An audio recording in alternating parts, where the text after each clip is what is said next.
Dostoevsky's characters, this character named Raskolnikov is a character in Crime and Punishment, and Raskolnikov is a materialist rationalist, I would say, which was a rather new type of person back in the 1880s, and he was sort of taken by the idea that God was dead and convinced himself that the only reason that anyone acted in a moral way, in a traditional way, was because of cowardice. They were unable to remove from them the restrictions of mere convention and act in the manner of someone who rose above the norm. And so he's tortured by these ideas. He's half starving. He's a law student. He doesn't have enough to eat. He doesn't have much money, and so he's not thinking all that clearly either. And he's got a lot of family problems. His mother's sick and she can't send him much money, and his sister is planning to engage in a marriage that's loveless to someone who's rather tyrannical, who she hopes will provide the family with enough money so that he can continue in law school.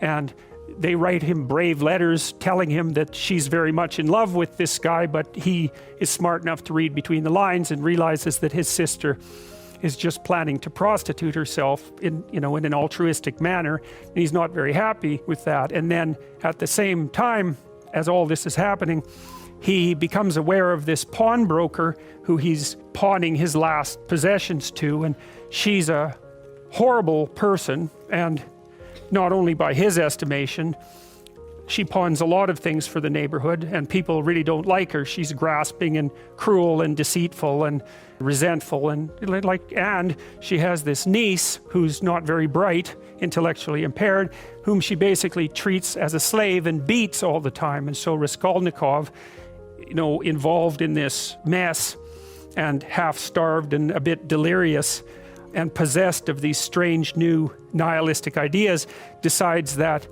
the best way out of this situation would be just to kill the pawnbroker, take her wealth, which all she does is keep it in a chest, free the niece, so that seems like a good idea, apparently horrible and useless person from the world, free his sister from the necessity of this loveless marriage, and allow him to go to law school where he can become educated and do some good for the world.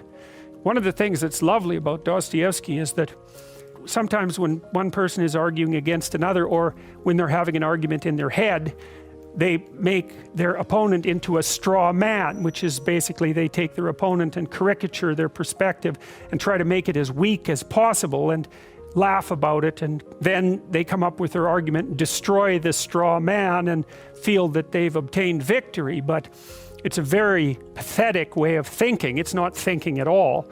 What thinking is when you adopt the opposite position from your suppositions and you make that argument as strong as you can possibly make it, and then you pit your perspective against that strong iron man, not the straw man, and you argue it out, you battle it out. And that's what Dostoevsky does in his novels. People who stand for the antithesis of what Dostoevsky actually believes are often the strongest, smartest, and sometimes most admirable people in the book. It takes great moral courage to do that. And in Raskolnikov, what he wanted to do was set up a character who had every reason to commit murder. Every reasonable reason. Philosophically, practically, ethically even.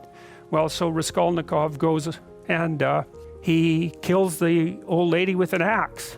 And it doesn't go the way he expects it will, because what he finds out is that post-murder Raskolnikov and pre-murder Raskolnikov are not the same people at all. They're not even close to the same people. He's entered an entirely different universe.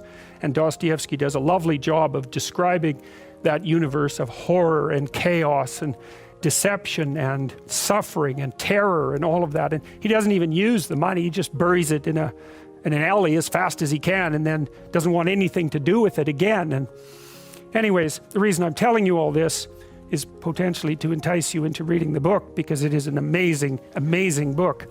But also because you might say, well, is what happened to Raskolnikov true? Are the stories in that book true? And the answer to that is, well, from a factual perspective, clearly they're untrue. But then if you think of Raskolnikov as the embodiment of a particular type of person who lived at that time, and the embodiment of a certain kind of ideology which had swept across Europe and really invaded Russia, and which was actually a precursor, a philosophical precursor to the Russian Revolution, then Raskolnikov is more real than any one person. He's like a composite person. He's like a person whose irrelevancies have been eliminated for the purpose of relating something about the structure of the world. And so I like to think of those things as sort of meta-real. They're more real than real. And of course, that's what you expect people to do when they tell you about their own lives, about their own day. You don't want a factual description of every muscle twitch. You want them to distill their experiences down into the gist, which is the significance of the experience. And the significance of the experience is roughly what you can derive from listening to the experience that will change the way that you look at the world and act in the world.